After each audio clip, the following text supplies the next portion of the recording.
وصير نبيه تبيانا وصراطا مستقيما وجعل صحابته الكرام للاهتداء نجوما. اما بعد، رہبروں کے ساتھ جب رہبر بھی حکم کرتا رہا تو کارواں والوں کو خود سیدھے راستے پر لائے. ہم بھی نابینا ہمارے رہنما بھی بے بصر ایک اندھا دوسرے اندھے کو کیا راستہ دکھائے. سامعین محترم، اہل اسلام کا اس بات پر اتفاق ہے کہ دین دو ہی چیزوں کا نام ہے، قرآن کریم اور سنت نبوی، اور اسی کا مظاہرہ اہل اسلام اپنی زندگی میں کرتے ہیں.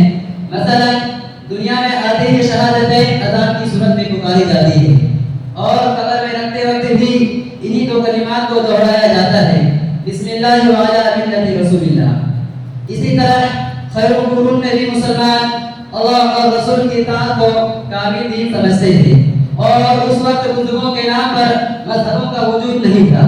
اور یہ بات بھی مسلم ہے کہ امام مہدی اور حضرت عیسیٰ علیہ السلام ان چار مذہبوں میں سے کسی مذہب کے پابند نہیں رہیں گے. خلاصہ کلام یہ ہے کہ قرآن و حدیث کامل اور مکمل دین ہے. اسی پر عمل کر کے صحابہ نے رضی اللہ عنہم کا لقب حاصل کیا. لیکن بدقسمتی سے سابقہ امتوں کی طرح اس امت میں بھی لوگوں نے تقلید کی راہ اختیار کی اور اللہ تعالیٰ کی عظیم الشان نعمت تفکر سے محروم ہو گئے. دراصل تقلید قلادتن سے مشتق ہے، جس کے معنی آتے ہیں جانور کے گلے میں پٹا ڈالنا. اسی سے آپ تقلید کی قباحت کا اندازہ لگا سکتے ہیں. اور آپ کو بتاتا چلوں کہ تقلید گناہ کبیرہ کا باعث ہے.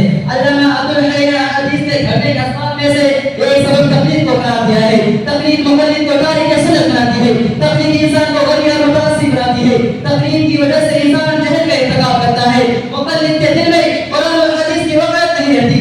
اکثر مقلدین اس قدر جامع ہوتے ہیں کہ اگر قول مجتہد کے مقابلے میں کوئی آیت یا احادیث کان میں پڑتی ہے تو ان کے دل میں اشراق کے بجائے استنکار پیدا ہوتا ہے، اور پھر تعریف کی فکر ہوتی ہے اور کتنی بعید کی کیوں نہ ہو.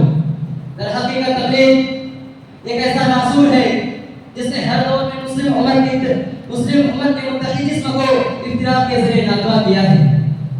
اسی تقلید کی وجہ سے ہمیشہ مسلمان باہم دستوں کے اور ایک دوسرے کے مخالف نظر آئے. یہ تقلید ہی جھوٹی جس نے ساما نہیں خفتان تو ہے نعرے مارو، تدبیر نہیں شمشیر نہیں میدان تو ہے نعرے مارو، تنظیم نہیں ترتیب نہیں ہے جان تو ہے نعرے مارو، تنظیم نہیں ترتیب نہیں ہے جان تو ہے نعرے مارو، تعمیر نہیں تخریب صحیح عنوان تو ہے نعرے مارو. ترجمان محترم، ابھی آپ حضرات کے سامنے کہہ رہے تھے کہ تقلید قلادتن سے مشتق ہے، جس کے معنی گلے میں پٹا ڈالنے کے ہیں.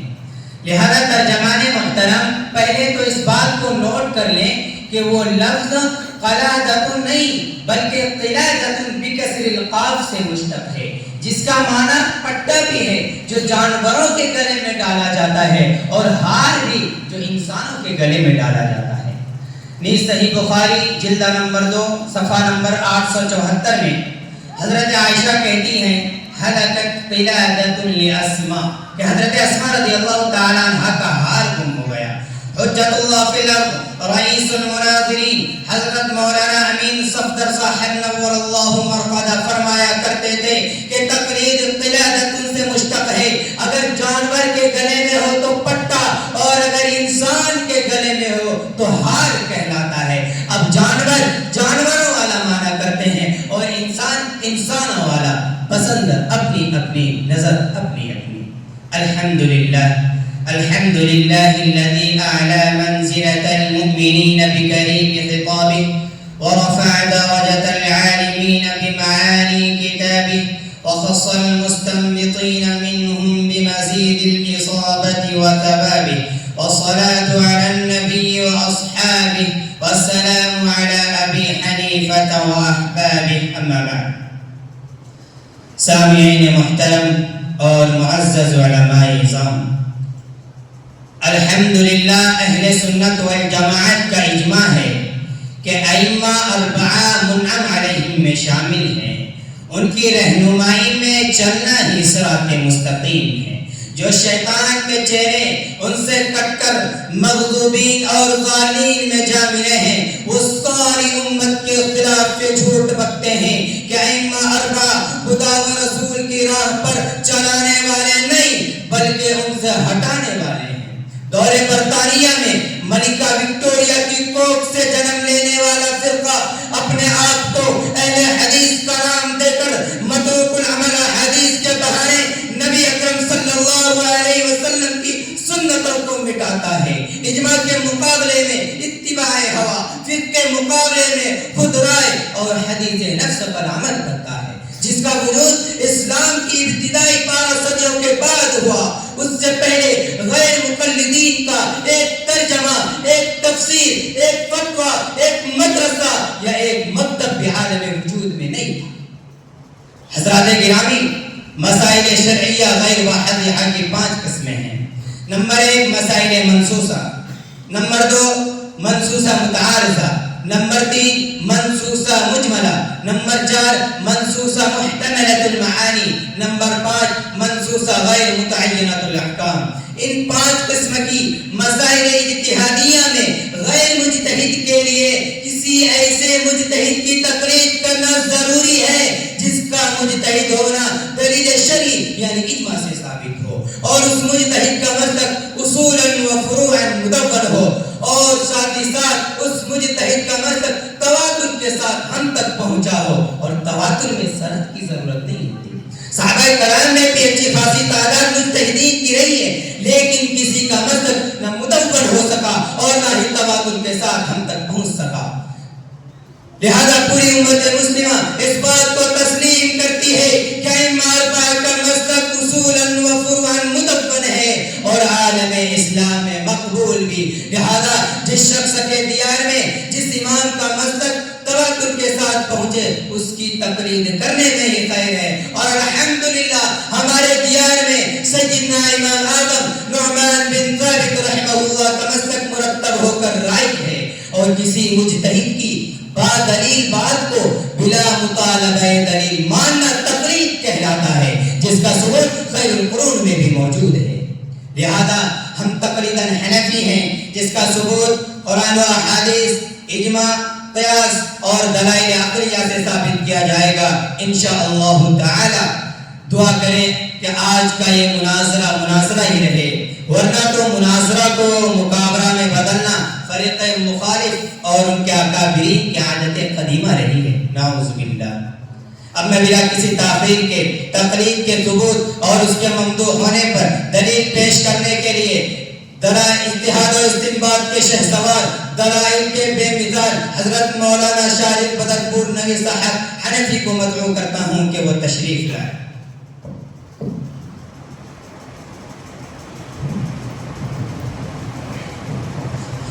السلام علیکم ورحمۃ اللہ وبرکاتہ۔ الحمد للہ الذی اودع الافلاک والارضین والصلاة على من كان نبیا وآدم بین الماء والطین وعلى آلہ واصحابہ اجمعین، اما بعد فاعوذ باللہ من الشیطان الرجیم، بسم اللہ الرحمن الرحیم، اهدنا الصراط المستقیم صراط الذین انعمت علیہم، صدق اللہ العظیم۔ سامعین محترم، یہ بڑی خوش نصیبی کی بات ہے کہ اللہ رب العزت نے آج کے اس مناظرے میں اس بات تقلید کی پہلی دلیل پیش کرنے کے لیے بندے کو قبول فرمایا۔ جیسا کہ آپ سبھی حضرات جانتے ہیں کہ قرآن پاک ایک مقدس کتاب ہے، اور قرآن پاک کی ایک سورت ہے جس کو ام القرآن کہا جاتا ہے، جس میں اللہ رب العزت نے قرآن کے نچوڑ کو بیان کرتے ہوئے ایک عقیدہ اور ایک حکم کو بیان فرمایا ہے، جو عقیدہ اور حکم مومن کے بنیادی عقائد اور بنیادی احکام میں سے ہے۔ چنانچہ سورہ فاتحہ کے ابتدائی 4 آیات میں عقیدہ توحید کو بیان کیا گیا ہے، اور اس کے بعد والی آیات میں پسندیدہ تقلید کو بیان کیا گیا ہے۔ چنانچہ اللہ رب العزت کا ارشاد ہے اهدنا الصراط المستقیم صراط الذین انعمت علیہم، اور قرآن کی سب سے عمدہ تفسیر وہ ہے جس کو خود قرآن نے بیان کیا ہو۔ چنانچہ انعمت علیہم کی تفسیر بیان کرتے ہوئے سورہ نساء آیت نمبر 69 میں اللہ رب العزت کا ارشاد ہے وَمَن يُطِعِ اللَّهَ وَالرَّسُولَ فَأُولَٰئِكَ مَعَ الَّذِينَ أَنْعَمَ اللَّهُ عَلَيْهِم مِّنَ النَّبِيِّينَ وَالصِّدِّيقِينَ وَالشُّهَدَاءِ وَالصَّالِحِينَ، جس سے یہ صاف ظاہر ہوتا ہے کہ انبیاء، صدیقین، شہداء اور صالحین منعم علیہم میں شامل ہیں، اور انہیں کی رہنمائی میں چلنا صراط مستقیم ہے۔ اور اسی صراط مستقیم کی دعا ہر مومن دن میں کئی بار اهدنا الصراط المستقیم کے ذریعے کرتا ہے۔ لہذا یہ دعویٰ کرنا کہ اللہ اور رسول کے علاوہ کسی مجتہد مطلق کی اتباع کرنا شرک ہے، یہ دعویٰ سراسر باطل ہے اور نص قرآنی کے خلاف ہے۔ جیسا کہ صحیح بخاری کی دوسری جلد کے صفحہ نمبر 1092 میں منقول ہے عن عمرو بن العاص رضی اللہ عنہ انه سمع رسول الله صلی اللہ علیہ وسلم يقول اذا حكم الحاكم فاجتهد ثم اصاب فله اجران واذا حكم فاجتهد ثم اخطأ فله اجر۔ اس حدیث کے عبارت النص سے یہ بات واضح ہو رہی ہے کہ مجتہد مطلق کا اجتہاد درست ہو تو نور علی نور ہے، اور خطا ہو تو بھی قابل اجر و انعام ہے۔ اور مجتہد کے لیے اس خوشخبری کو سنانا اسی وقت ہو سکتا ہے جبکہ اس کے اجتہاد پر عمل کرنے والے بھی ہوں، ورنہ نعوذ باللہ یہ حدیث نقل قرار پائے گی۔ لہذا مذکورہ آیت اور صحیح حدیث سے یہ ثابت ہوا کہ مجتہد کا اجتہاد قابل اجر و انعام ہے، اور اس کے اجتہاد پر عمل کرنا صراط مستقیم میں شامل ہے۔ امید ہے کہ تقلید کو شرک ماننے والوں کے ذہن میں وسعت پیدا ہوئی ہوگی اور بات سمجھ میں آئی ہوگی۔ اللہ رب العزت سے دعا ہے کہ وہ ہم سبھی کو، بالخصوص آپ لوگوں کو، قرآن و حدیث کی صحیح فہم و ادراک سے مالا مال فرمائے۔ وآخر دعوانا ان الحمد للہ۔ موصوف تشریف لا کر اهدنا الصراط المستقیم اور سورہ نساء کی آیت نمبر 69 کے ذریعہ تقلید کو ثابت کر رہے تھے، جبکہ ان دونوں آیات میں انبیاء، صدیقین، شہداء اور صالحین کی فضیلت کا ذکر ہے، نہ کہ تقلید کا۔ اگر یہ آیات تقلید پر شاہد ہیں تو ان دونوں آیات میں کہیں پر نہ تقلید کا تذکرہ ہے نہ مجتہد کا۔ اس آیات میں 4 شخصیات کا تذکرہ ہے، انبیاء، صدیقین، شہداء اور صالحین، جبکہ مقلد ان میں سے کسی کی تقلید نہیں کرتا۔ جیسا کہ آپ نے ترجمہ صاحب کی تقریر سے سنا کہ مجتہد مطلق کی رہنمائی میں چلنا تقلید کہلاتا ہے، جس کا ثبوت ان آیات میں کہیں نظر نہیں آتا۔ نیز موصوف صحیح بخاری کے حوالے سے حضرت عمرو بن عاص کی روایت بیان کر رہے تھے، جس میں مجتہد کی فضیلت کو بیان کیا گیا ہے کہ اگر وہ درست اجتہاد کرے تو اس کو 2 اجر ملتا ہے، اور اگر اجتہاد میں خطا ہو جائے تو اس کو 1 اجر ملتا ہے۔ افسوس، صد افسوس کے مقلدین اس قدر بصیرت سے کھوڑے ہیں کہ خود انہوں نے 4 اماموں کو اپنا مقتدا مان کر اجتہاد کی فضیلت کو انہی پر منحصر کر رکھا ہے، اور پوری امت کو اجتہاد کی فضیلت سے محروم کر رکھا ہے، جبکہ ہمارا دعویٰ ہے کہ اجتہاد کا دروازہ قیامت تک کھلا ہے۔ لہذا آپ ہی فیصلہ کریں کہ یہ صحیح بخاری کی حدیث اہل حدیث کے خلاف ہے یا مقلدین کے خلاف ہے، کیونکہ مقلد خود اس حدیث کے ذریعہ اجتہاد کی فضیلت کو بیان کرتا ہے، اور ہم اگر اجتہاد کریں تو اہل سنت سے خارج سمجھا جاتا ہے۔ یہ ایسا ہی ہوا کہ باؤ کا تجرو و بائی لا تجرو۔ اب میں رد تقلید پر پہلی دلیل پیش کرنے کے لیے ہمارے شیخ حافظ ولی اللہ حفظہ اللہ کو دعوت اسٹیج دیتا ہوں کہ وہ الحمدللہ وکفا وسلام علی عباده الذین اصطفى اما بعد۔ محترم حضرات، تقلید کی مذمت و قباحت کو بیان کرتے ہوئے پہلی دلیل پیش کرنے کے لیے بندہ آپ سب کے سامنے حاضر ہے۔ چنانچہ اور فعل میں کسی شے کے اختیار کرنے اور ترک کرنے میں اللہ اور اس کے رسول کو اپنے نفس پر حاکم بنا دے۔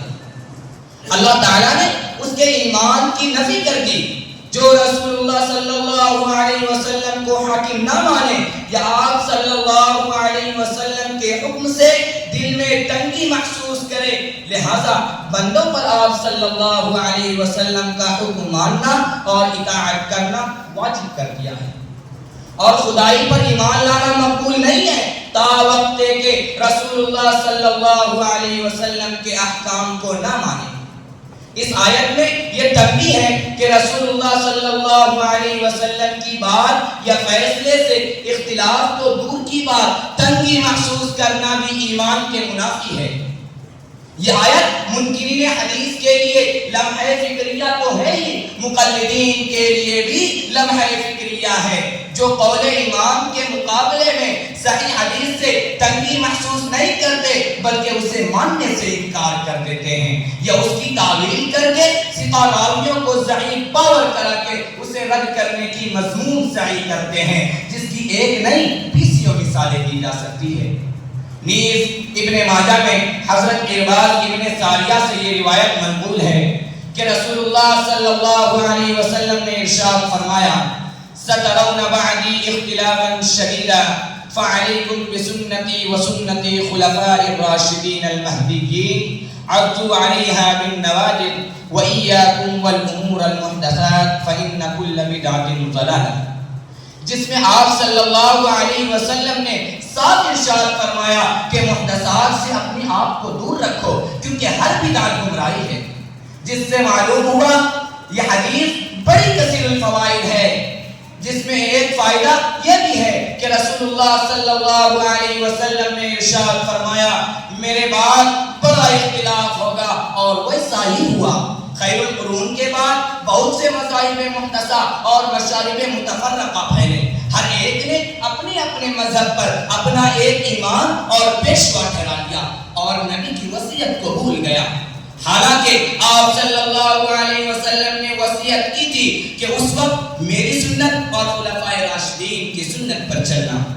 اس حدیث سے ایک اور بات معلوم ہوتی ہے کہ ہر بدعت گمراہی ہے، جس سے معلوم ہوا کہ بدعت کی تقسیم حسنہ اور سیئہ کی طرف کرنا محض لغو ہے۔ لہذا سامعین کرام، آیت و حدیث کی تشریح سے یہ بات واضح ہے کہ بندہ ہر محدثات میں اللہ اور اس کے رسول کو ہی اپنا حکم اور فیصل بنائے، نہ کہ الگ الگ فرقوں میں بٹ کر اپنے لیے الگ الگ اماموں کا انتخاب کرے جو قرآن و حدیث کی تصریحات کے خلاف ہے۔ نعوذ باللہ من ذلک، وآخر دعوانا ان الحمدللہ رب۔ سامعین محترم، شیخ ولی اللہ صاحب تشریف لا کر سورہ نساء آیت نمبر 65 سے ترک تقلید کو ثابت کرنے کی ناکام کوشش کر رہے تھے، جبکہ اس آیت میں نہ تقلید کا تذکرہ ہے، نہ اتباع کا اور نہ ہی اطاعت کا۔ اس آیت میں صرف اس بات پر تنبیہ کی گئی ہے کہ آپسی اختلافات میں آپ صلی اللہ علیہ وسلم کو حکم بنایا جائے، اور ہم نے اور دیگر ائمہ ثلاثہ کے مقلدین نے کبھی یہ دعویٰ نہیں کیا کہ ہم آپسی اختلافات میں اپنے اماموں کو حکم مانتے ہیں۔ یہ غلط فہمی غیر مقلدین کو اس لیے ہوئی کہ وہ قیاس و اتحاد کو مستقل دلیل شرعی کی حیثیت سے دیکھتے ہیں، جبکہ ان کی غلط فہمیوں کو دور کرتے ہوئے بتا دوں کہ قیاس و اتحاد مثبت احکام نہیں بلکہ مظہر احکام ہے۔ ساتھ ہی موصوف ابن ماجہ کے حوالے سے حضرت عرباض بن ساریہ کی روایت سے استدلال کر کے خود اپنے پیر پر کلہاڑی مار لی، کیونکہ اس حدیث میں آپ صلی اللہ علیہ وسلم نے اپنی سنت اور خلفائے راشدین کی سنت کو مضبوطی سے تھامنے کا حکم دیا ہے، نہ کہ حدیث کی۔ اور الحمدللہ ہم اہل سنت ہیں اور فریق مخالف اہل حدیث فیصلہ آپ کریں کون حدیث پر عمل کر رہا ہے اور کون حدیث کے نام پر ہوا پرستی میں مبتلا ہے۔ آگے بڑھ کر موصوف کہہ رہے تھے کہ قول ایمان کے مقابلے میں صحیح حدیث سے تنگی محسوس کرنے کی 20 مثالیں دی جا سکتی ہیں۔ بات تو تب کرے گی جب 20 نہیں کم از کم ایک مثال پیش کر کے دکھائے۔ زبان میں حق نہ ہونے کا مطلب یہ نہیں کہ کچھ بھی بولا جائے۔ مزید برآں موصوف کہہ رہے تھے کہ بدعت کی تقسیم سیئہ اور حسنہ کی طرف کرنا لغو ہے، نعوذ باللہ۔ لگتا ہے موصوف اور ان کے مشائخ سیدھے اصحاب صفہ کے چبوترے سے فراغت حاصل کر کے مناظرہ کے لیے آئے ہیں، ورنہ تو جس مدرسے میں داخلہ لے کر انہوں نے پڑھا ہوگا اس طرح کے منظم قیام و قیام کے مدارس بقول موصوف بدعت ہے، جس کا وجود آپ علیہ السلام کے زمانے میں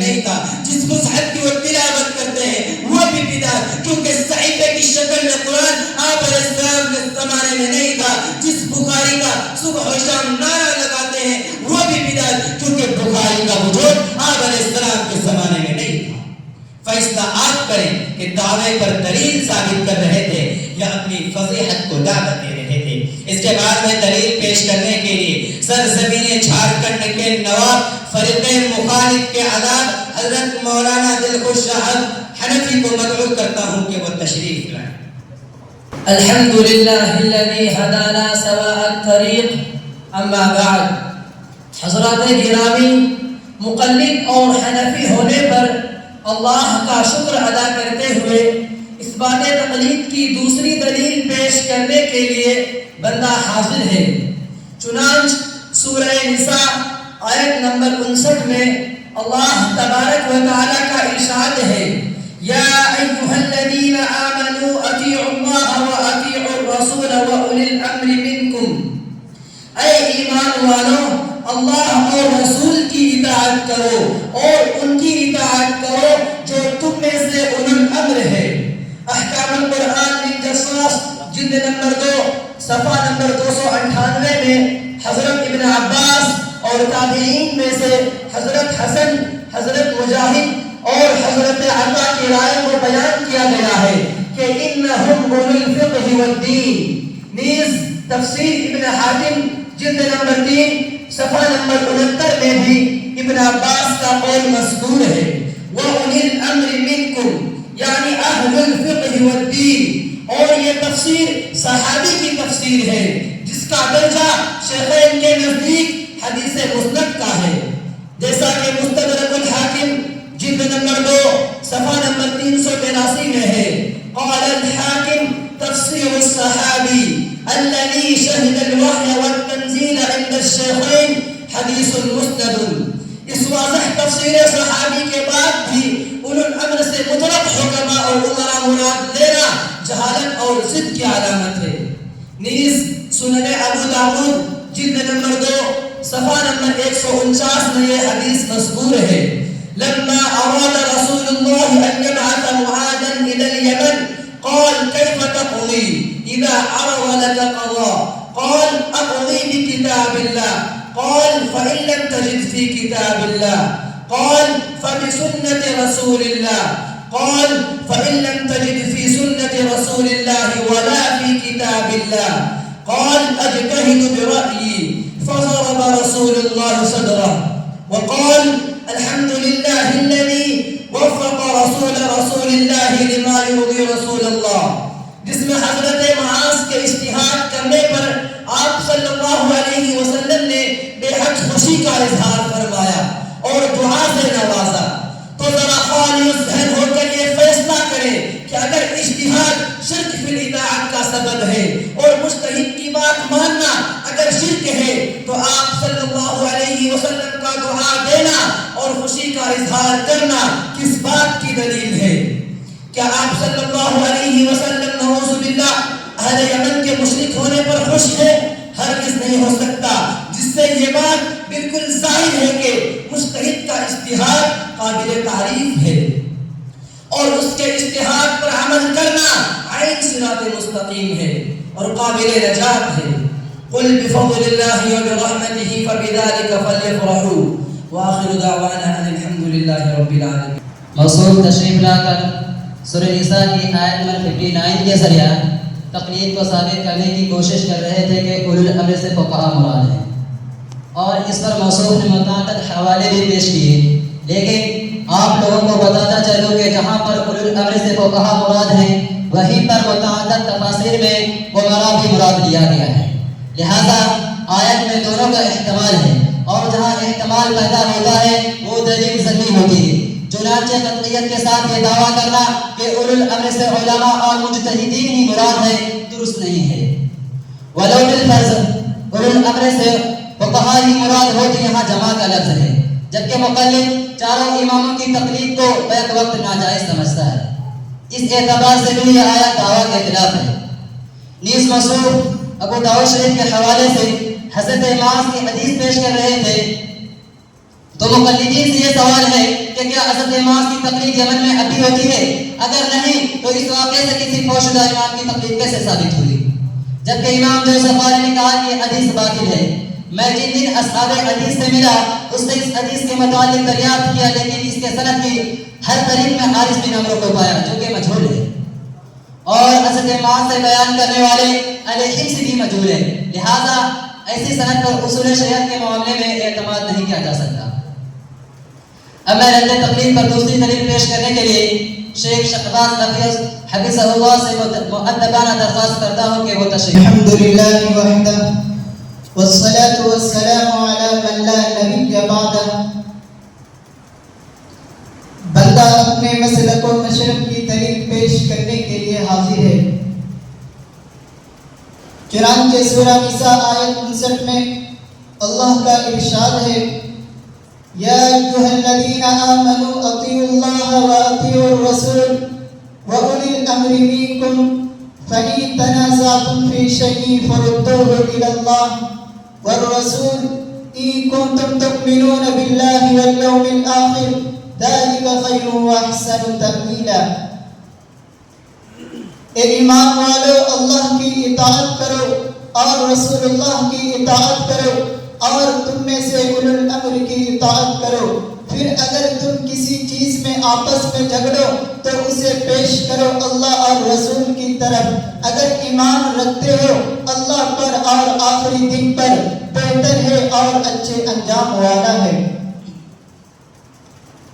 اس آیت میں غور کیجئے، اللہ کے ساتھ اطیعوا کا لفظ اور رسول اللہ کے ساتھ اطیعوا کا لفظ ہے، مگر اولو الامر کے ساتھ اطیعوا کا لفظ نہیں ہے، جس سے صاف ظاہر ہے کہ اللہ اور رسول کی اطاعت مستقل ہے، مگر امراء علماء کی اطاعت غیر مستقل اور مشروط ہے۔ اس سے یہ بھی ثابت ہوتا ہے کہ قرآن کی طرح رسول اللہ کی احادیث بھی اسلامی قانون کا مستقل ماخذ ہے، جس سے معلوم ہوا کہ اگر کسی بھی مسئلے میں اختلاف ہو جائے تو اللہ اور رسول کی طرف رجوع کرو، اور ظاہر ہے کہ اختلافات کا پیدا ہونا غالب امکان حضور صلی اللہ علیہ وسلم کے وفات کے بعد ہی تھا۔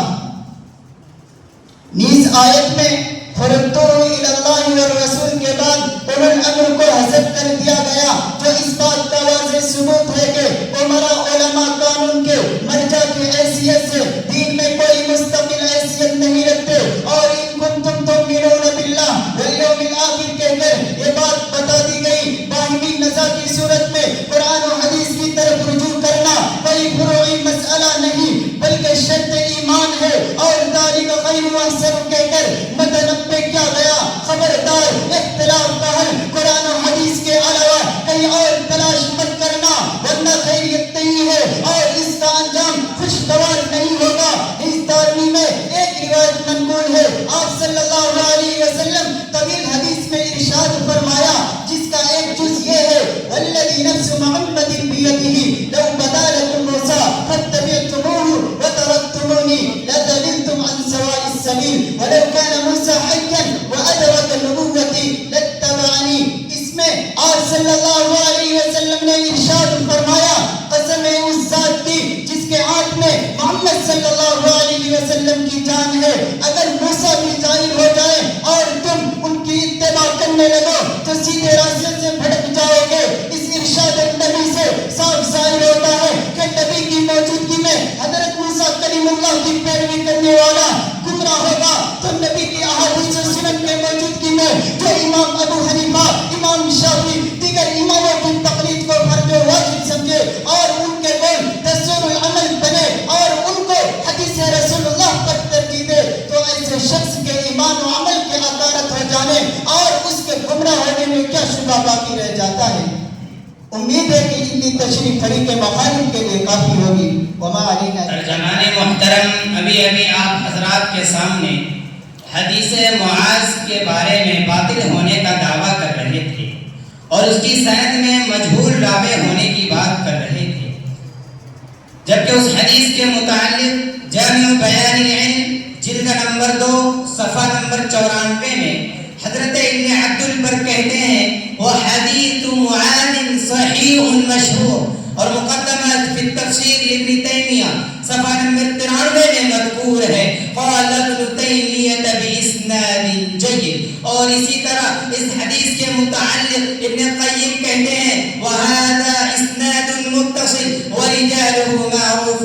الفقہ، تو فیصلہ آپ کریں کہ ترجمان کی بات مانی جائے یا ابن قیم، ابن عبد البر اور ابن تیمیہ کی بات مانی جائے کہ اتنی مضبوط سند والے حدیث کو بلا جھجک باطل کہہ دیا. نعوذ باللہ. لگتا ہے یہ جرأت اپنے شیوخ سے وراثت میں ملی ہوگی. سامعین محترم، شیخ شہباز صاحب تشریف لا کر سورہ نساء آیت نمبر 59 سے استدلال کر رہے تھے کہ اطیعوا کے ساتھ، کہ اولو الامر کے ساتھ اطیعوا کا لفظ نہیں ہے. اگر موصوف مستقل درسگاہ میں حاضر رہ کر عطف کا قاعدہ پڑھتے تو شاید اس طرح کی بھونڈی بات نہ کرتے، کیونکہ آیت طہارت میں فاغسلوا کا لفظ وجوہکم کے ساتھ ہے، ایدیکم اور ارجلکم کے ساتھ نہیں ہے. لہذا موصوف سے ہی معلوم کرنا پڑے گا کہ وضو میں صرف چہرہ دھوتے ہیں یا ہاتھ اور پیر. اسی طرح قرآن مقدس میں اللہ کا ارشاد ہے قل اطیعوا اللہ والرسول، جس آیت میں الرسول کے ساتھ اطیعوا کا لفظ نہیں ہے. لہذا میرا فریق مخالف سے سوال ہے کہ آپ صرف اللہ کی اطاعت کرتے ہیں یا رسول اللہ کی بھی؟ اسی طرح موصوف کہہ رہے تھے کہ فردو کے ساتھ اولو الامر کا لفظ محذوف ہے. یہاں پر غیر مقلدین سے بہت بڑی چوک ہو گئی کہ انہوں نے فردو کا حکم عوام الناس کے لیے سمجھا، جبکہ اگر آیت کا تھوڑا بھی غور کرے تو معلوم ہوگا کہ فردو کا حکم عوام الناس کے لیے نہیں بلکہ علماء مجتہدین کے لیے ہے. اگر عوام میں اتنی صلاحیت ہوتی وہ آپسی اختلافات کو حل کرنے میں قرآن و حدیث کی طرف رجوع کرتے تو قرآن مقدس میں اولو الامر کی اطاعت کا حکم عوام الناس کو ہرگز نہ دیا جاتا. اور موصوف داروی کے حوالے سے کہہ رہے تھے لو کان موسیٰ حیا وادرک نبوتی لاتبعنی. میں ان کو بتا دوں کہ حدیث قطعیت کے ساتھ اس بات پر دلالت کر رہی ہے کہ آپ صلی اللہ علیہ وسلم کی نبوت قیامت تک کے لیے ہے اور آپ کے بعد کوئی نبی آنے والا نہیں ہے.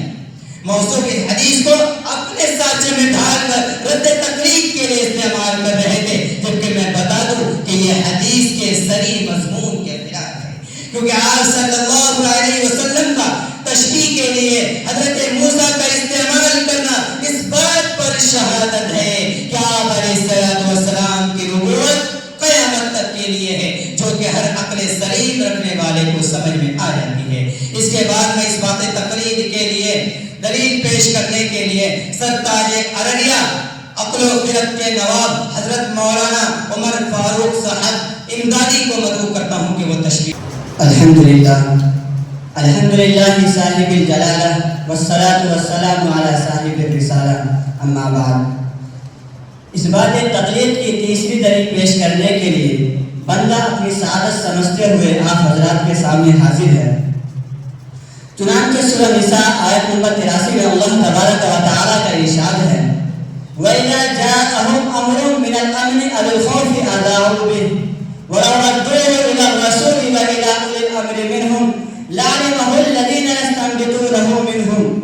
اور جب امن یا خوف کی کوئی بات آتی ہے تو اس کو پھیلا دیتے ہیں، اور اگر اس کو پیش کرتے رسول اللہ صلی اللہ علیہ وسلم کی طرف، صحابہ میں سے اولو الامر کی طرف، تو ضرور اس کو جان لیتے وہ لوگ جو ان میں سے اس سے استنباط کر سکتے ہیں. اس آیت کی تفسیر میں امام ابو بکر جساس احکام القرآن بالجساس جلد نمبر 4 صفحہ نمبر 305 میں یوں بیان فرماتے ہیں ان العامی علیہ تقلید العلماء فی احکام الحوادث. اور مشہور ہے مقلد عالم نواب صدیق حسن خان صاحب فتح البیان جلد نمبر 2 صفحہ نمبر 330 میں لکھتے ہیں فی الآیت اشارۃ الی جواز القیاس. سامعین محترم، جیسا کہ آپ حضرات نے سنا اس آیت کے ترجمہ اور اس کی تفسیر میں کس طرح تقلید کا اثبات ہو رہا ہے. نیز سنن ابو داؤد میں کتاب العلم کے تحت حضرت ابو داؤد کی طویل روایت منقول ہے جس میں آپ صلی اللہ علیہ وسلم نے فرمایا ان العلماء ورثۃ الانبیاء وان الانبیاء لم یورثوا دینارا ولا درہما انما ورثوا العلم فمن اخذه اخذ بحظ وافر. اس کا صاف مطلب ہے کہ علماء علم نبی کے وارث ہیں اور وراثت علم کو خاص طبقے کے ساتھ محسوس کرنا اس بات پر ظاہر دلالت کرتا ہے کہ حوادثات میں اور نئے پیش آمدہ مسائل میں علماء حق اور گہرائی و گہرائی رکھنے والے علماء سے رجوع صرف نبی کی ذات کے ساتھ خاص ہوتا تو ہرگز یہ وراثت علماء کو نہ ملتی. اور یہ مسلمہ اصول ہے کہ وارث اسی کو بنایا جاتا ہے جس پر مکمل اعتماد ہو. تو جب نبی پاک صلی اللہ علیہ وسلم نے علماء پر اعتماد کر کے ان کو اپنا وارث بنایا تو ہمارا ان پر اعتماد کر کے ان کی تقلید کرنا عین سنت کے مطابق ہے.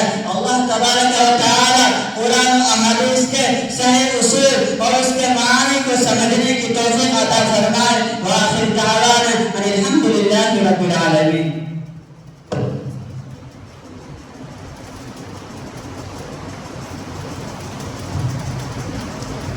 سامعین محترم، موصوف سورہ النساء کی آیت نمبر 83 وَإِذَا جَاءَهُمْ أَمْرٌ مِّنَ الْأَمْنِ أَوِ الْخَوْفِ أَذَاعُوا بِهِ سے اس بات تقریر کا استدلال کر رہے تھے، جبکہ یہ آیت انتظامی امور میں سے ہے کہ جب بھی کسی امن یا خوف کی خبر پہنچے تو صحابہ کو حکم دیا گیا کہ وہ نہ امن کی خبر سے مطمئن ہوں نہ خوف کی خبر سے خوفزدہ ہوں، بلکہ صحابہ کو چاہیے کہ اس خبر کو آپ صلی اللہ علیہ وسلم تک یا آپ کے معتمد علیہ صحابہ تک پہنچا دے تاکہ اس کی تحقیق کر سکے. یہ آیت کا مطلب ہے. تو آپ ہی بتائیں کہ اس آیت سے اس بات تقلید کرنا کیسے درست ہے؟ نیز موصوف ابو داؤد شریف کے حوالے سے ایک حدیث پیش کر رہے تھے. تو مقلدین سے میرا سوال ہے کہ وراثت کو اپنے اماموں کے ساتھ محدود رکھنے کا اختیار کہاں سے ملا؟ اگر احادیث کے ذخیرے میں اس کی طرف ہلکا سا اشارہ بھی ہو تو براہ کرم وہ حوالہ پیش فرمائیں، عین نوازش ہوگی. اب میں رد تقلید پر تیسری دلیل پیش کرنے کے لیے ہمارے شیخ شیر اورنگ آباد محمد فرقان حفظہ اللہ سے ادباً درخواست کرتا ہوں کہ الحمدللہ الذی ہدانا الی الصراط المستقیم بفضلہ. اما بعد، سامعین محترم، مسئلے کے اہل حدیث کے دعوے پر تیسری دلیل پیش کرنے کے لیے بندے کو موقع ملا. چنانچہ سب سے پہلے اللہ کا شکریہ ادا کرتے ہوئے اپنی بات کو شروع کرتا ہوں کہ سورہ نساء آیت نمبر 61 میں اللہ رب العزت کا ارشاد ہے وَإِذَا قِيلَ لَهُمْ تَعَالَوْا إِلَى مَا أَنزَلَ اللَّهُ إِلَى الرَّسُولِ رَأَيْتَ الْمُنَافِقِينَ يَصُدُّونَ عَنْكَ صُدُودًا. کہ جب ان سے کہا جاتا ہے کہ آؤ اس کی طرف جو اللہ نے اتارا اور رسول کی طرف آؤ تو آپ منافقین کو دیکھیں گے کہ وہ آپ سے اعراض کرتے ہیں. اس آیت سے معلوم ہوا کہ قرآن و حدیث کو چھوڑ کر کسی ہستی کے قول کی طرف آنا منافقت کی نشانی ہے. کیونکہ مومن کی شان تو یہ ہے کہ جب انہیں قرآن و حدیث کی طرف بلایا جائے تو یہ کہیں کہ سمعنا و اطعنا. کہ مومن قرآن و حدیث کی دعوت سے نہ منہ پھیرتے ہیں اور نہ فیصلوں کے لیے کسی تیسری جگہ پر جاتے ہیں. اور اس طرح کرنا صفت یہود بھی ہے. جیسے کہ سورۃ توبہ میں اللہ رب العزت کا ارشاد ہے اتخذوا احبارهم ورهبانهم اربابا من دون الله والمسيح ابن مريم وما امروا الا ليعبدوا الها واحدا لا الہ الا هو سبحانه عما یشرکون. اس آیت کی تشریح میں ترمذی شریف ابواب التفسیر میں حضرت عدی بن حاتم کی روایت ہے کہ آپ صلی اللہ علیہ وسلم نے ارشاد فرمایا اما انهم لم يكونوا يعبدون ولكنهم كانوا اذا احلوا لهم شيئا استحلوه واذا حرموا عليه شيئا حرموه. کہ یہود اپنے عالموں اور درویشوں کی عبادت نہیں کرتے تھے، لیکن جب وہ کسی چیز کو حلال کرتے تو حلال سمجھ لیتے اور جب کسی چیز کو حرام کرتے تو حرام سمجھ لیتے تھے، جو صفت آج ہم بعینہ ہی ان مقلدین میں دیکھ رہے ہیں. نیز ابن ماجہ میں حضرت جابر بن عبداللہ کی روایت منقول ہے کہ كنا عند النبي صلی اللہ علیہ وسلم فخط خطا وخط خطين عن يمينه وخط خطين عن يساره ثم وضع يده في الخط الأوسط وقال هذا سبيل الله ثم تلا هذه الآية وأن هذا صراطي مستقيما فاتبعوه ولا تتبعوا السبل فتفرق بكم عن سبيله.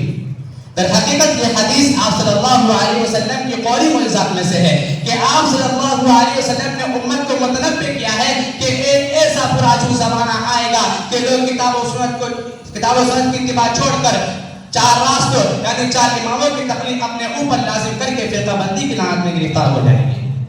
لہذا آپ صلی اللہ علیہ وسلم نے درمیان لکیر کو سبیل اللہ کہا ہے. سامعین محترم، آیت و حدیث چیخ کر تقلید کی مذمت اور اس کی شناعت کو بیان کر رہی ہے. بس اتنا کہہ کر میں اپنی بات کو ختم کرتا ہوں. ان اريد الا الاصلاح. شیخ فرحان فہد تشریف لا کر استدلال کر رہے تھے. لگتا ہے موضوع بڑے ہی نادان ہیں اور ترجمان محترم کے دباؤ میں آ کے اس آیت سے ترک تقلید کو ثابت کر رہے تھے جس میں منافقین کی حالت کو بیان کیا گیا ہے، اور یہ بھی کہہ رہے تھے کہ قرآن و حدیث کو چھوڑ کر کسی ہستی کی طرف آنا منافقت کی علامت ہے، جبکہ ہم اہل سنت والجماعت قرآن و حدیث کو چھوڑ کر نہیں بلکہ قرآن و حدیث کو سمجھنے کے لیے کسی ہستی کی طرف آتے ہیں۔ اور موضوع اتخذوا احبارهم ورهبانهم اربابا من دون اللہ سے استدلال کر رہے تھے، جس آیت کا ترک تقلید سے کوئی واسطہ ہی نہیں، کیونکہ مقلد اپنے امام کو شارع کی حیثیت سے نہیں بلکہ مجتہد کی حیثیت سے دیکھتا ہے، اور اپنے علم و فہم کے مقابلے میں ان کے علم و فہم کو ترجیح دے کر ان پر اعتماد کرتا ہے، جیسا کہ نبی اکرم صلی اللہ علیہ وسلم نے علماء پر اعتماد کرتے ہوئے ارشاد فرمایا انما العلماء ورثۃ الانبیاء، اور اللہ تبارک و تعالی نے قرآن مقدس میں صاف طور پر ارشاد فرمایا يرفع الله الذين آمنوا منكم والذين أوتوا العلم درجات۔ سامعین محترم، موضوع ابن ماجہ کے حوالے سے حضرت جابر بن عبداللہ کی روایت سے استدلال کر رہے تھے کہ خط خطن سے مراد اہل حدیث ہیں، اور خط خطین عن یمینی و خط خطین عن یساری سے مراد ائمہ اربعہ اور ان کے مقلدین ہیں۔ اگر موضوع اس تشریح پر ایک بھی حوالہ پیش کر دے تو جو سزا آپ تجویز کریں بندہ علی اعلان اس کے لیے تیار ہے، اور اگر اس کا حوالہ نہیں ہے تو خدایا من غلط تشریح کر کے اپنی آخرت کو برباد نہ کرے۔ اس کے بعد اس بات تقلید کے لیے دلیل پیش کرنے کے لیے دلائل کے بہتر بادشاہ سرزمین اڑپی کے تاج حضرت علامہ ساریہ بن اشفاق صاحب کو مدعو کرتا ہوں کہ وہ تشریف لائیں۔ الحمدللہ کفا وسلام علی عبادہ الذین اصطفى، اما بعد۔ اثبات تقلید اور اس کے ممدوح ہونے کو ثابت کرتے ہوئے سورہ توبہ کی آیت نمبر 122 میں اللہ رب العزت ارشاد فرماتا ہے فَلَوْلَا نَفَرَ مِنْ كُلِّ فِرْقَةٍ مِّنْهُمْ طَائِفَةٌ لِيَتَفَقَّهُوا فِي الدِّينِ وَلِيُنذِرُوا قَوْمَهُمْ إِذَا رَجَعُوا إِلَيْهِمْ لَعَلَّهُمْ يَحْذَرُونَ۔ پھر ایسا کیوں نہیں کرتے کہ ان کی ہر بڑی جماعت میں سے ایک گروہ نکلے تاکہ وہ دین کی سمجھ حاصل کرے اور اپنے قوم کو ڈرائیں جب ان کی طرف واپس لوٹے، ہو سکتا ہے کہ وہ متنبہ ہو جائیں۔ اس کی تفسیر میں ابو بکر جساس اپنی تفسیر احکام القرآن للجساس جلد نمبر 2 صفحہ نمبر 304 میں یوں فرماتے ہیں فَأَوْجَبَ الْحَذْرَ بِإِنْكَارِهِمْ وَأَلْزَمَ الْمُنْذَرِينَ قُبُولَ قَوْلِهِمْ، جس سے فقہا کے قول کو ماننے کا لزوم صاف طور پر ظاہر ہے۔ اور اس کے تائید میں سورہ نحل آیت نمبر 43 میں اللہ کا ارشاد ہے فَاسْأَلُوا أَهْلَ الذِّكْرِ إِن كُنتُمْ لَا تَعْلَمُونَ، جس کی تفسیر روح المعانی جلد نمبر 8 صفحہ نمبر 148 میں مذکور ہے کہ استدل بها أيضا على وجوب المراجعة للعلماء فيما لا يعلم، کہ بے علم آدمی کو اپنے حوادثات میں علماء کی طرف رجوع کرنا واجب ہے۔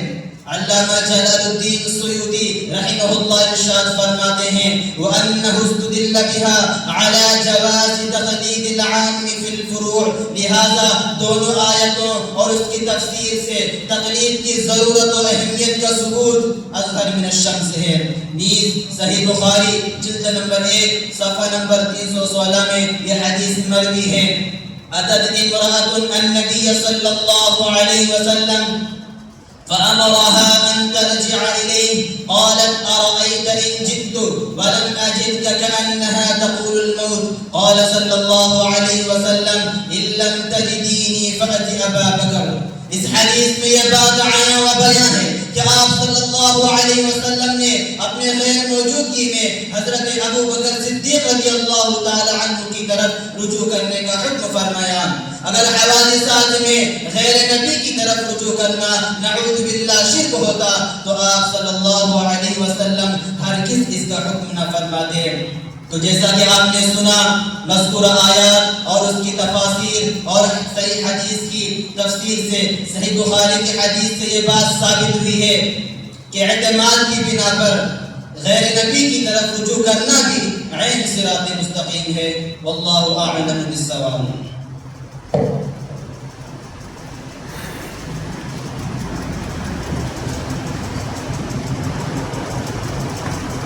سامعین محترم، موصوف تشریف لا کر سورہ نساء کی آیت نمبر 83 وَإِذَا جَاءَهُمْ أَمْرٌ مِّنَ الْأَمْنِ أَوِ الْخَوْفِ أَذَاعُوا بِهِ سے اس بات تقلید کا استدلال کر رہے تھے، جبکہ یہ آیت خصوصی طور پر جنگ کے موقع پر نازل ہوئی ہے، کیونکہ جنگ کے موقع پر تفقع کا وقت بظاہر نہیں ملتا، اس لیے بعض کو تفقع کا حکم دیا گیا تاکہ یہ حضرات واپسی پر ان کو احکام بتا سکیں، اور اب فی زماننا ھذا یہ عذر نہیں رہا، لہذا مخصوص موقع پر نازل ہونے والی آیت سے عمومی استدلال کرنا درست نہیں ہے، اور ساتھ ہی ساتھ تسلل اہل ذکر سے سوال کرنا ثابت ہے نہ کہ تقلید، اور سوال کرنے اور تقلید کرنے میں بہت فرق ہے. اس کے بعد موصوف نے بخاری شریف کے حوالے سے جو حدیث پیش کی اس میں حضرت ابوبکر کی تقلید ثابت ہو رہی ہے نہ کہ امام اعظم کی، اور مقلدین کی جرأت کو دیکھیے کہ حضرت ابوبکر اور ان جیسے کئی جلیل القدر صحابہ کو چھوڑ کر اپنے لیے الگ الگ اماموں کو مختص کر رکھا ہے، حوالہ ابوبکر کا اور تقلید امام اعظم کی. اس سے ثابت ہوتا ہے کہ دلیل سے دعویٰ کا کوئی تعلق نہیں ہے.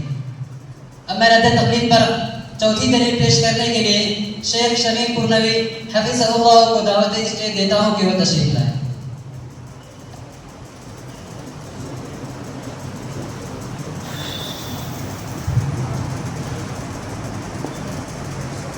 الحمد لله رب العالمين والعاقبة للمتقين والصلاة والسلام على خير خلقه محمد وآله وأصحابه أجمعين. أما بعد. محترم حضرات، معزز احباب و سامعین، سورہ بنی اسرائیل آیت نمبر 72 میں اللہ تعالیٰ کا ارشاد ہے وَمَنْ كَانَ فِي هَذِهِ أَعْمَى فَهُوَ فِي الْآخِرَةِ أَعْمَى وَأَضَلُّ سَبِيلًا. اور وہ شخص جو اس دنیا میں اندھا رہا وہ آخرت میں اندھا ہوگا، اور وہ گمراہ ہے راستے کے اعتبار سے. اس کی تفسیر میں امام احمد بن حنبل میزان کبریٰ للشعرانی جلد نمبر 1 اور صفحہ نمبر 10 میں فرماتے ہیں لا تقنعوا بالتقلید فإن ذلك أبين في البصیرہ. تقلید پر بھروسہ مت کرو، تقلید تو بصیرت کو اندھا کر دیتی ہے.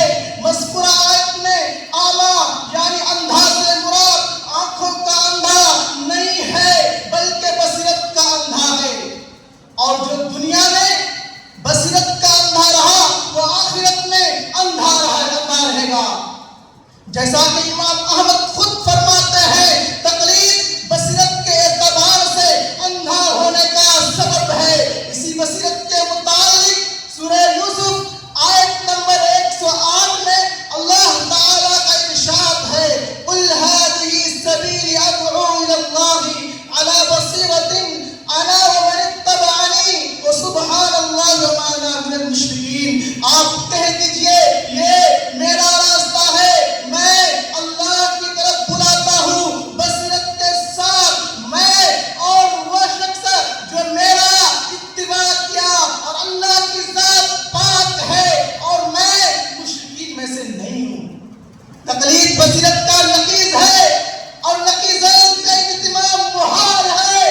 چنانچہ یہ ثابت ہوا کہ ایک ہی شخص مقلد اور مبصر نہیں ہو سکتا ہے، لہذا جو مقلد ہے وہ بصیرت کا اندھا ہے. تفسیر مدارک حنفی میں ہے ادعو الی اللہ علی بصیرۃ ای ادعو الی دین ما حجۃ واضحۃ غیر انبیاء. اور یہی مضمون تفسیر جلالین صفحہ نمبر 193 موجود ہے. اور تقلید جیسا کہ لغت سے معلوم ہے ایسی چیز ہے جس میں حجت و برہان نہ ہو. چنانچہ ثابت ہوا کہ تقلید بصیرت کا نقیض فی المعنی ہے، اور قرآن میں بصیرت کو امت کے لیے لازم قرار دیا گیا ہے، اور نبی کی دعوت بصیرت پر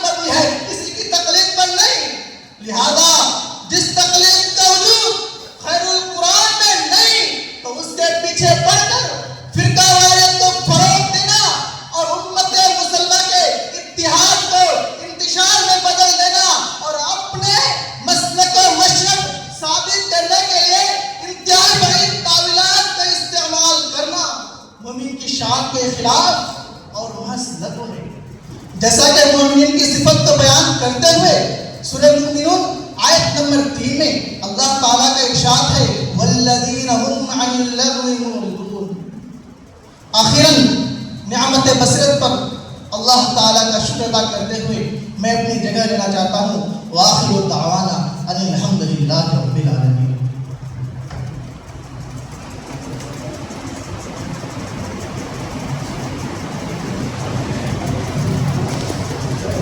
سامعین محترم، جیسا کہ ہم نے پہلے ہی کہا کہ ہم اس بات کو ثابت کر رہے ہیں کہ تقلید کا ثبوت خیر القرون میں بھی تھا، خیر القرآن نے کہا۔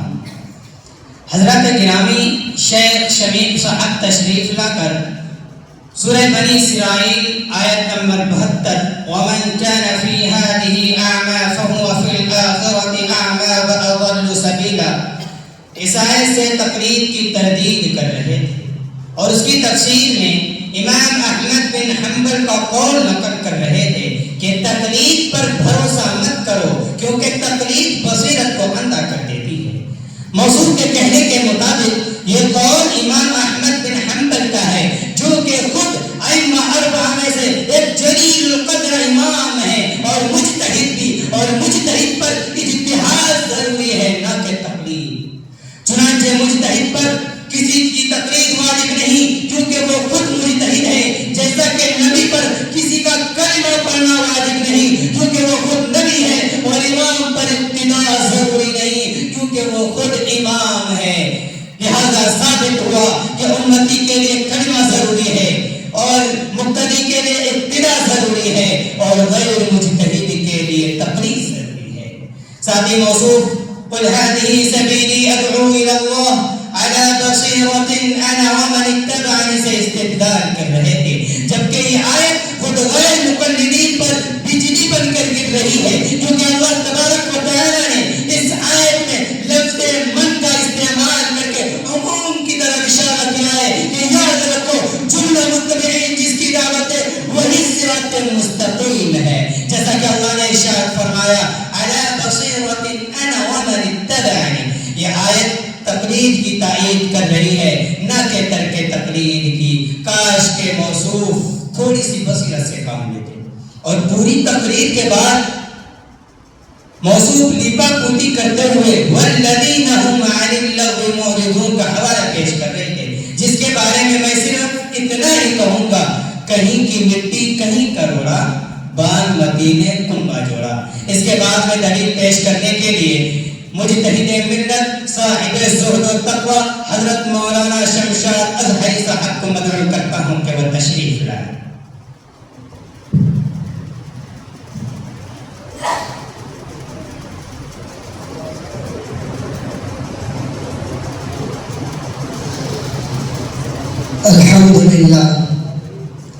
الحمد لله الذي سهل لطالب العلم طريقا إلى الجنة أما بعد۔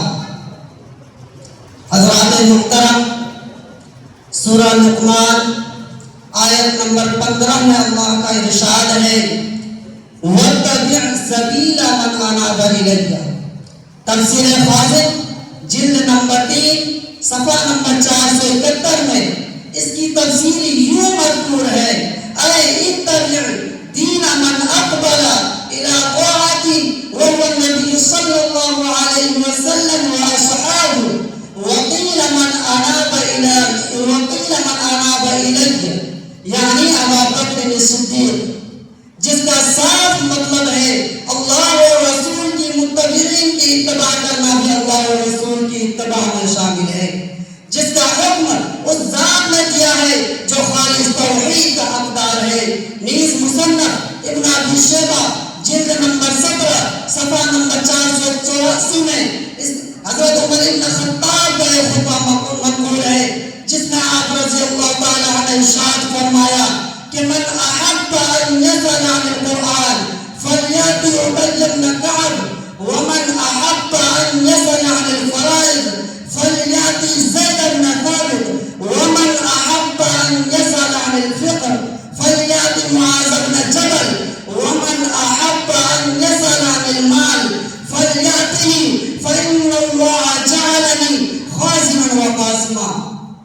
جس سے یہ بات واضح ہو رہی ہے کہ لکل فن رجال، یعنی ہر فن کی مہارت ہر شخص میں موجود نہیں ہوتی.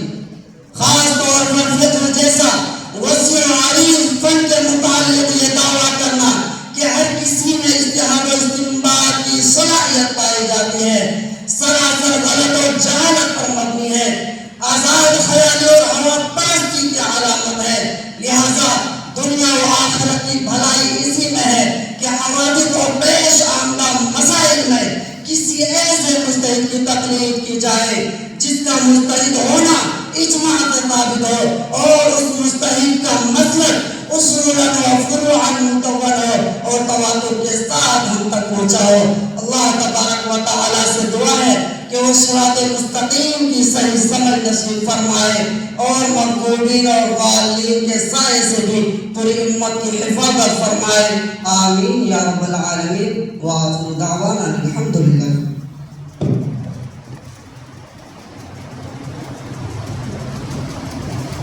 سامعین محترم، موصوف تشریف لا کر سورہ نساء کی آیت نمبر 15 وَاتَّبِعْ سَبِيلَ مَنْ أَنَابَ إِلَيَّ سے تقلید کو ثابت کر رہے تھے، جبکہ من اناب الیہ اپنے عموم کی وجہ سے تمام مؤمنین کو شامل ہے، یعنی وَاتَّبِعْ سَبِيلَ مَنْ أَنَابَ إِلَيَّ أَيْ مُؤْمِنِينَ. اور اگر اس آیت سے موصوف کے دعوے کے مطابق تقلید ثابت ہے تو تمام مؤمنین کی تقلید ثابت ہوگی، اور وَاتَّبِعْ کا حکم بھی تمام مؤمنین کو دیا گیا ہے. اس سے ثابت ہوا کہ جملہ مؤمنین پر تمام مؤمنوں کی تقلید کرنا واجب ہے. تو آپ ہی بتائیں اس آیت سے اس بات تقلید کرنا کیسے درست ہے؟ اور ساتھ ہی مصنف مصنف ابن ابی شیبہ کے حوالے سے حضرت عمر کا خطبہ نقل کر رہے تھے کہ آپ نے ارشاد فرمایا جو قرآن کے متعلق پوچھنا چاہے وہ زید بن کعب کے پاس جائے، جو فرائض کے متعلق پوچھنا چاہے زید بن ثابت کے پاس جائے، جو مال کے اور جو فقہ کے بارے میں پوچھنا چاہے معاذ بن جبل کے پاس جائے، اور جو مال کے متعلق پوچھنا چاہے وہ میرے پاس آئے. تو مقلدین سے میرا سوال ہے کہ وراثت کو اپنے اماموں کے ساتھ محدود رکھنے کا اختیار کہاں سے ملا؟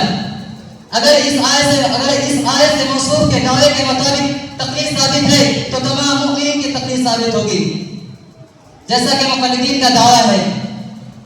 تو ان کو چاہیے کہ قرآن کے لیے الگ امام، فقہ کے لیے الگ امام اور علم الفرائض کے لیے الگ امام کا انتخاب کرے، جبکہ مقلدین کا عمل اس کے خلاف ہے. یا ایھا الذین آمنوا لم تقولون ما لا تفعلون کبر مقتا عند اللہ ان تقولوا ما لا تفعلون. اب میں اپنے تقریر پر 5ویں دلیل پیش کرنے کے لیے ہمارے شیخ منطق کے امام، فلسفہ کے ماہر شیخ اعظم حفظہ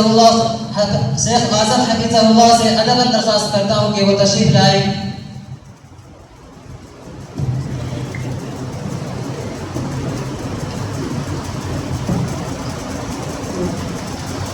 الحمد لله رب العالمين والصلاة والسلام على سيد الأنبياء والمرسلين وعلى آله وأصحابه أجمعين أما بعد. حضرات گرامی، انکار تقلید کی آخری دلیل پیش کرنے کے لیے بندہ حاضر ہے. چنانچہ سورہ بقرہ آیت نمبر 170 میں اللہ تعالیٰ کا ارشاد ہے وَإِذَا قِيلَ لَهُمُ اتَّبِعُوا مَا أَنزَلَ اللَّهُ قَالُوا بَلْ نَتَّبِعُ مَا أَلْفَيْنَا عَلَيْهِ آبَاءَنَا أَوَلَوْ كَانَ آبَاؤُهُمْ لَا يَعْقِلُونَ شَيْئًا وَلَا يَهْتَدُونَ. کہ جب ان سے کہا جاتا ہے کہ تم اس کے پیچھے چلو جس کو اللہ نے اتارا، تو وہ کہتے ہیں بلکہ ہم تو اس کے پیچھے چلیں گے جس پر ہم نے اپنے باپ دادا کو پایا. کہ اگرچہ ان کے باپ دادا کچھ بھی عقل نہیں رکھتے تھے اور وہ ہدایت یافتہ نہیں تھے. اس آیت سے تقلید کے باطل ہونے کی طرف 2 طریقوں سے اشارہ ہے. اول یہ کہ مقلد جس کی تقلید کرتا ہے اگر اس مسئلے کو اس نے تقلید سے جانا ہے تو وہ اور آپ برابر ہو گئے اور کوئی وجہ ترجیح نہ رہے. اگر اس نے دلیل سے جانا ہے تو پھر تقلید اس وقت تمام ہوگی جب آپ بھی اس دلیل کو جانیں، اور جب آپ اس دلیل کو جان گئے جیسا کہ اس نے جانا جس کی آپ نے تقلید کی، تب بھی آپ اور وہ دونوں برابر ہو گئے. سورہ حجرات میں اللہ تعالیٰ کا ارشاد ہے